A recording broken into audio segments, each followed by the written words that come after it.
Lalu cara yang benar ngatasi self doubt ini supaya belief in yourself-nya makin dalam ya, makin bagus, makin hebat nih gimana? Satu, work on your strengths, not weaknesses. Ini tadi aku udah mention juga waktu kan tanya di awal-awal. Strengths, kekuatan diri setiap orang itu beda-beda. Aku dengan teman-teman tuh pasti beda-beda. Jadi temuin strengths-nya teman-teman apa. Gak apa-apa banget loh teman-teman ambil buku, tulis my strengths, my weaknesses. Apa? Kasih list. Kalau in terms of ngerjain project, ini strengths aku apa ya? Oh, aku tuh kalau bonding sama tim tuh kayaknya timku tuh banyak yang aktif. Kalau aku banyak follow up, banyak ngobrol, ya udah salah satu strengths-nya berarti bonding misalkan. Weaknesses-nya, contoh kayak aku misalkan ya, weaknessesku salah satunya adalah aku tuh nggak bisa, aku tuh suka mager foto-foto, kayak nyari spot foto 2 jam perjalanan kemana, kemudian foto itu aku tuh kayak buat aku ya, itu kayak foto kemana, bikin foto-foto cakep di Instagram tuh buat aku pribadi nih, yang lain pasti enggak ya. Kalau aku pribadi, buat aku tuh kayak gitu, capek banget rasanya kalau melakukan itu gitu. Makanya kalau teman-teman lihat Instagramku ya mungkin akan jarang melihat foto-foto aku yang gitu ya. Foto-foto Instagramnya tuh mungkin jarang, tapi semuanya bentuknya video, semua bentuknya real. Karena emang aku paling nyaman ngomong, paling nyaman bikin video gitu misalkan, yang backgroundnya dinding rumahku itu aja gitu ya, yang nggak harus aku pindah ke Muara Angke apa ke Ancol gitu, yang di rumah doang aku bisa buat gitu. Jadi buat aku nggak apa-apa kayak gitu ya, emang that's my strength gitu. Nggak harus jadi orang lain yang mungkin salah satu strengthnya adalah punya foto-foto Instagramable setiap hari gitu. Aku sampai bingung, stok fotonya banyak banget ya dia gitu kan. Tapi aku mau jadi dia, aku nggak nyaman. Apakah aku paksakan? Enggak. Karena buat aku, balik lagi, goalnya di Oriflame ini tuh apa sih? Buat kita membangun bisnis dengan membantu orang lain, benar nggak? Membantu orang lainnya dengan cara-cara apapun yang kita nyaman dan halal, betul nggak ya? Nah, buat aku salah satu cara nyaman aku adalah dengan aku edukasi, bikin video atau apa, foto-foto cantik tuh kayak it's not my plate gitu. Dan buat aku nggak apa-apa banget gitu. Dan aku juga nggak mendorong, memaksa dengan aku tuh, kamu kalau mau berhasil di Oriflame, aku tuh harus punya foto-foto Instagramable 30 foto setiap bulan. Aku juga nggak maksain itu karena I'm not doing that gitu. Aku nggak ngelakuin itu, aku juga nggak bisa. Dan aku juga nggak maksain donor-donor untuk juga punya posisinya kayak aku, kayak nggak harus jadi gue ya. Kalau kalian sukanya beauty ya kamu ngomongin soal beauty, kamu sukanya apa ngomongin itu gitu. Jadi tahu kekuatan diri teman-teman masing-masing, ngejalanin Oriflame pasti jadi nyaman, bener nggak? Aku nih disuruh review makeup, bisa. Tapi apakah aku nyaman melakukan yang daily basis? No, gitu. To be honest. Tapi kalau misalkan aku disuruh ngomongin itu setiap hari, let's go, gitu. Jadi pasti ada preferensi setiap orang kan. Dan buat aku nggak apa-apa banget gitu teman-teman. Tahu strengths-nya dan fokus di situ, maksimalin yang jadi strengths-nya teman-teman. Gak usah maksain berdiri di sepatunya orang lain. Berdiri aja di sepatu teman-teman yang paling nyaman gitu. Supaya apa? Supaya bisa awet ngerjain bisnisnya. Ingat loh, kita nggak ngerjain bisnis ini cuma sebulan 2 bulan, 3 tahun, bisa 10 tahun, 30 tahun gitu kan, panjang. Jadi kalau kita nggak nyaman ngerjainnya, pasti ada titik di mana kita nanti bisa apa? Bisa burn out. Ngapain lagi ya? Udah habis gitu hidupnya, udah hilang gitu nyamannya gitu. Itu sih menurut aku. Ya, jadi yang pertama, work on your strengths, not your weaknesses. Bikin list aja teman-teman, apa strengths aku, apa weaknesses aku, maksimalin strengths-nya, weaknesses-nya ya dikurang-kurangin gitu ya. If you compare yourself with others, you get better. If you compare yourself with yourself, you get better. Jadi balik lagi ini menguatkan statement yang tadi ya, ngomongin soal fokus ke kekuatan diri teman-teman. Ngebandingin diri sama orang lain itu pasti bikin apa? Bikin insecure nggak sih? Ya nggak? Aku mau, boleh nggak ya aku pengakuan dosa dikit-dikit ya? Boleh ya coach ya? Boleh? Februari 2014 itu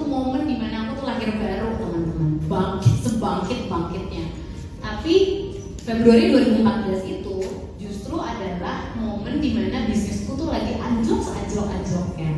Dari punya 2 kaki, aku turun sampai ke 80%. Lalu Februari 2014 itu aku sedang hamil anakku yang kedua sambil mengurus anakku yang pertama, ASI juga, dan gak punya ART waktu itu.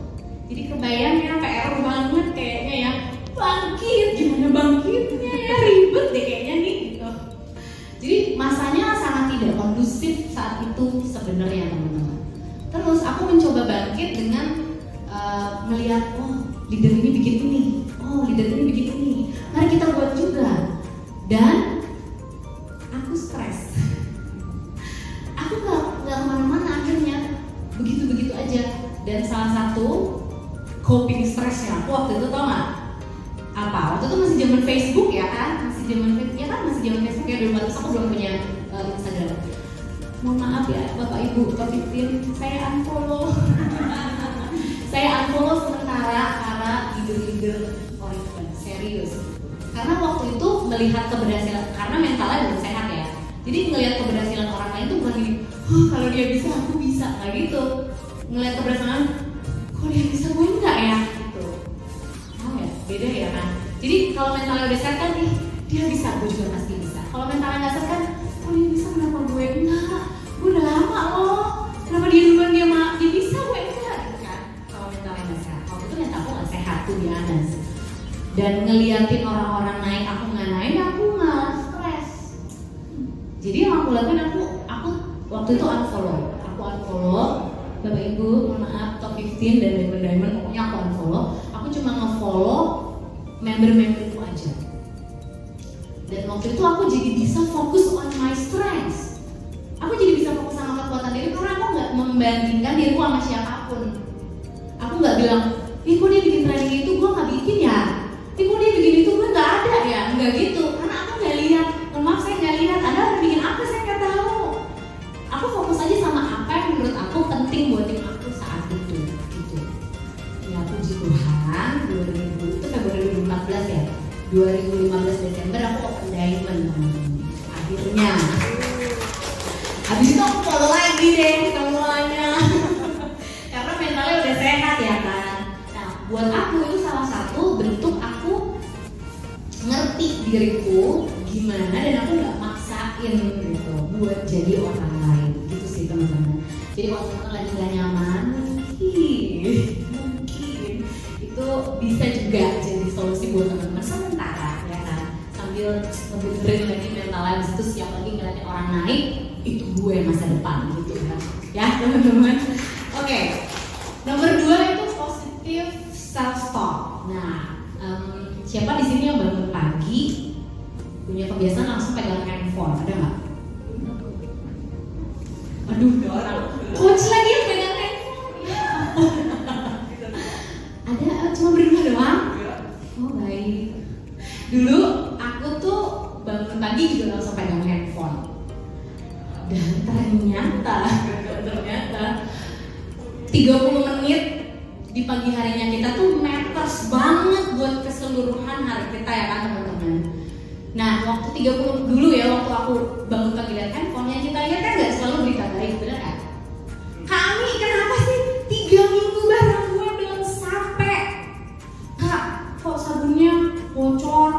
Kak, kok gue nggak dapet rekrutan 3 bulan gitu? Atau apapun lah gitu ya, kan bisa aja kan? Kita kan nggak bisa kontrol WhatsApp apa yang masuk ke handphone kita pagi-pagi ya kan? Atau pas kita baru bangun kita buka Instagram lihat berita duka, lihat pandemi apa gimana gitu. Terus kita langsung jadi worry, itu nggak? Dan itu bakal kebawa ke seharian harinya kita nggak sih teman-teman? Ya kan? Jadi akhirnya aku punya ritual. Aku nggak boleh buka handphone sebelum aku, salah satunya ini, melakukan ritual morning routine positive self talk dan jurnal syukur. Kayak itu adalah membuka handphone adalah sebuah hadiah begitu tugas-tugas utamanya udah terpenuhi dulu gitu. Positive self talk sama jurnal syukur itu jadi kebiasaan baruku di tahun ini teman-teman.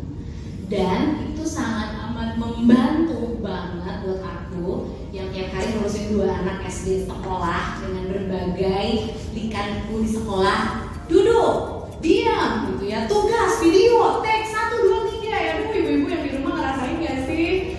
Ribet banget ya kan gitu hidupnya.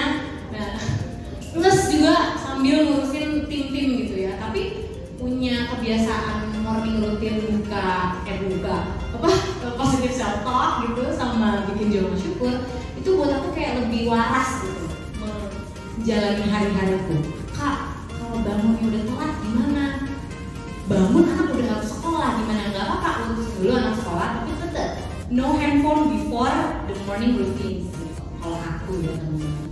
Dan buat aku ini salah satu cara cope with stress yang efektif banget di aku. Dan ini bikin aku jadi naikin rasa percaya diriku. Kenapa? Karena pada saat kita bikin jurnal syukur, kita kan nulisin 5 hal baik yang terjadi dalam hidup kita kemarin. Begitu aku nulis jurnal syukur tuh, aku dapat hampers dari Mbak Vela, aku bisa dapat rekrutan si ini gitu, aku bisa nemenin anak-anak aku sekolah kayak gitu ya. Dan aku jadi ngerasa terlalu banyak berkat Tuhan yang kayaknya harus disyukuri dibandingkan aku kayak stres sama diriku dengan apa-apa masalah yang aku hadapin gitu kan. Jadi punya positive self talk setiap pagi sih buat aku ini membantu banget untuk jadi pede gitu. Yang ketiga, kembangin growth mindset. Aduh ini udah mana-mana sih kayak topik kayak ngomongin growth mindset tuh gak ada habisnya. Nah, karena ini emang dasar dari segala dasar semua tuh ya growth mindset teman-teman. Ngomongin growth mindset kayak aku mau bahas aja soal ini ya. Tapi sebelum ngomongin tikus aku mau ngomongin soal sebuah penelitian yang ada di Harvard tahun 1940. Jadi penelitiannya lucu banget. Penelitiannya itu namanya treadmill test. Jadi ada 130 orang mahasiswa dimasukin ke dalam sebuah ruangan dan mereka itu harus naik ke dalam sebuah treadmill. Itu ya treadmill yang buat lari gitu ya, latihan lari itu. Tapi treadmillnya itu dinaikin, jadi nggak lurus gini loh, jadi kayak miring naik ke atas gitu. Kan lebih berat ya, kayak kita lari di tanjakan gitu kan ya. Dan tesnya adalah di treadmill itu, si 130 mahasiswa ini harus nahan buat lari di treadmill yang dinaikin tadi selama 5 menit. 5 menit. Dari 130 orang itu nggak semuanya bisa tahan 5 menit. Ada beberapa, bahkan sebagian besar itu cuma 1-2 menit nyerah, capek, nggak kuat dan lain sebagainya. Tapi sebagian lagi juga bisa sampai 5 menit. Nah yang menarik, ini yang menarik nih. Tesnya nggak selesai sampai di situ. Tapi 130 orang mahasiswa ini dilihat lagi sampai mereka usia 60 tahun. Jadi setelah mereka 130 orang ini 60 tahun dicek lagi, ini gimana nih hidupnya 130 orang ini. Dan luar biasa banget hasilnya, mereka-mereka yang bertahan sampai 5 menit tadi waktu di treadmill test itu cenderung punya kehidupan yang lebih sukses dibandingkan yang 1-2 menit nyerah. Ini menarik loh. Nanti teman-teman bisa buka. Ini ada di salah satu tulisan Angela Duckworth juga di bukunya Grit, ngomongin soal treadmill test ini. Dan buat aku itu mind blowing banget ya kan. Wow, ternyata emang seluar biasa itu growth mindset yang nggak kelihatan ada di dalam sini dan sini gitu ya, mempengaruhi kehidupan seseorang teman-teman. Yang bertahan 5 menit itu artinya apa? Yang punya endurance kan. Nah, 5 menit doang tahan gitu. Yang 1-2 menit itu yang gampang nyerah gitu kan. Udah capek udah ngapain sih? Nah, punya growth mindset tuh seperti itu.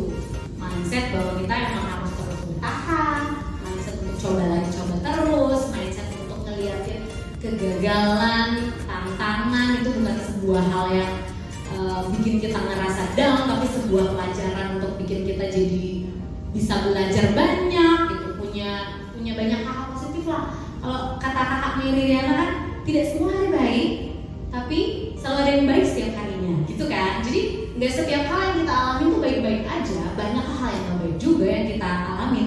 Tapi pasti di hal-hal yang nggak baik itu nggak mungkin deh, nggak ada moral of the story yang baik gitu yang bisa kita ambil gitu buat diri kita dan hidup kita gitu kan.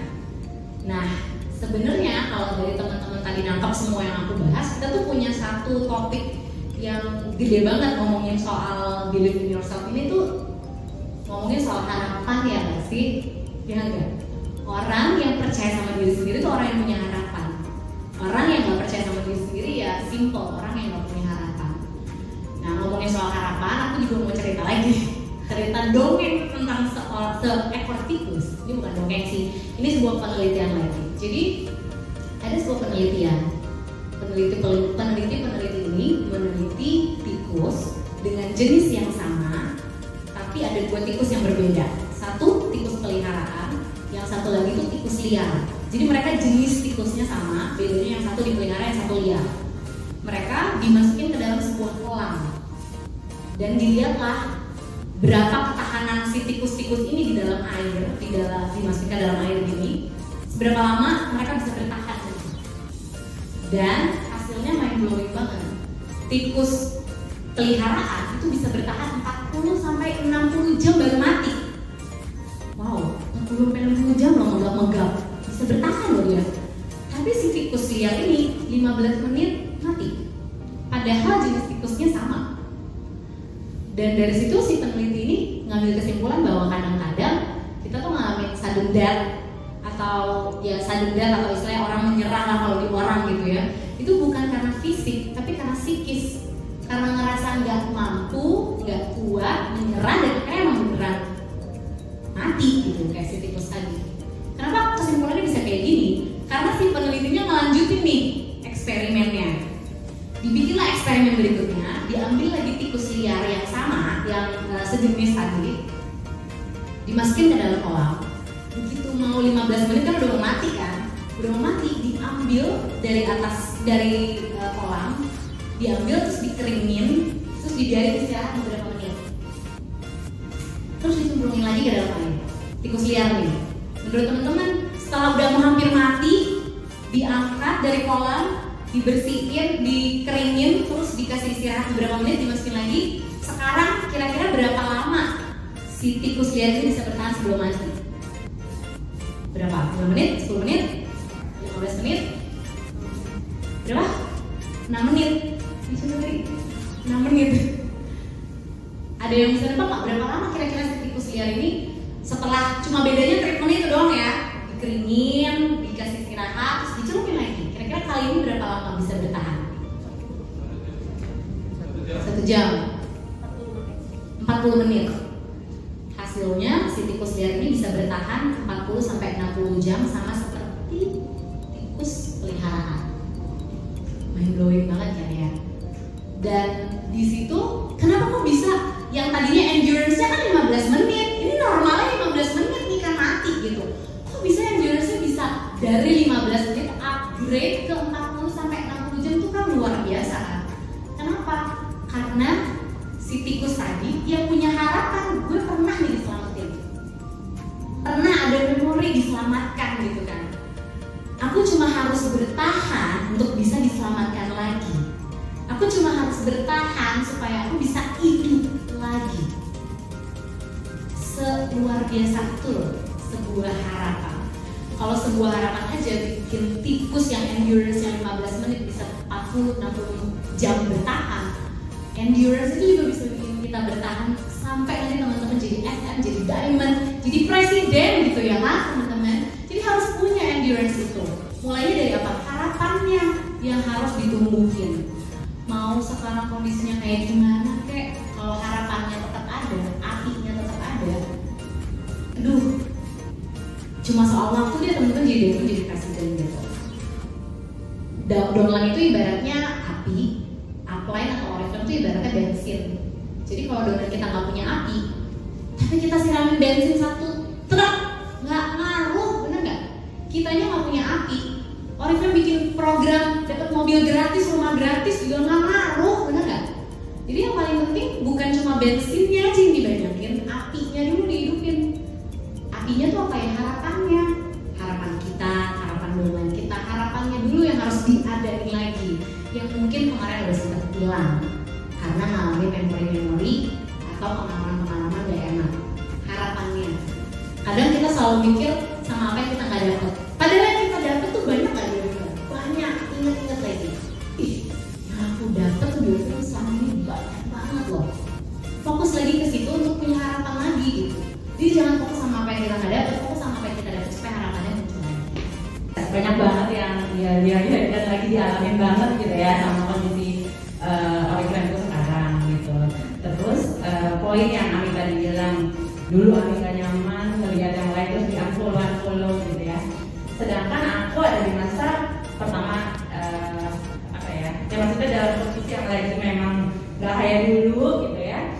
Tapi aku mikir kalau aku nggak follow leader-leader yang lain yang bertumbuh, aku nyaman gitu loh. Maksudnya jadi takutnya kebablasan gitu. Tapi jujur ada juga kadang perasaan, aduh di sana nggak ada yang gitu kan.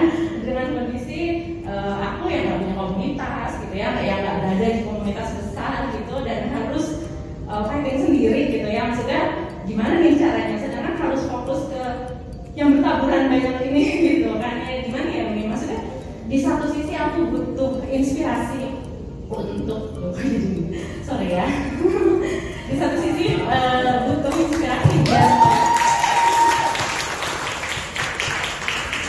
biar gak nyaman gitu, biar gak lupa sama kayak dulu lagi, jam kerja kayak dulu gitu ya. Tapi di sisi lain memang ada setiap melihat teman leader yang dulu kita suka keluar negeri bareng, dia keren banget ya, yang ada ini, terus ada rasa itu gimana ya untuk mengantisipasinya harus kayak gimana? Karena kalau unfollow nanti aku juga jadinya kayak makan gitu, maksudnya malah jadi nyaman gitu. Aku emang unfollow nih si leader-leader hebat-hebat ini, cuma ada satu masa juga di satu waktu tertentu kayak seminggu sekali mungkin aku sempetin buat lihat mampir, tapi nggak yang on daily basis aku lihat gitu loh.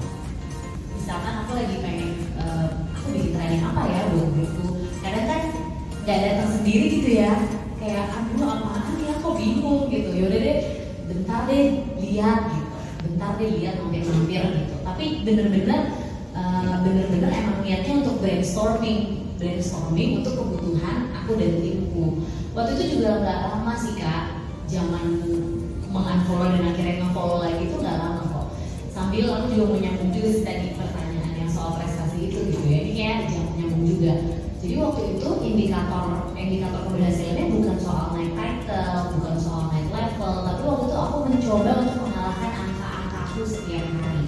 Contoh misalkan, aku akhirnya mencoba membuat indikator angka setiap hari yang aku coba taklukin, dan aku akhirnya benar-benar bersyukur kalau aku menaklukkan angka itu. Contohnya aku mau menaklukin angka buat ngobrol sama 10 orang timku, aku mau menaklukin angka buat coba engagement sama 10 orang calon prospek aku gitu.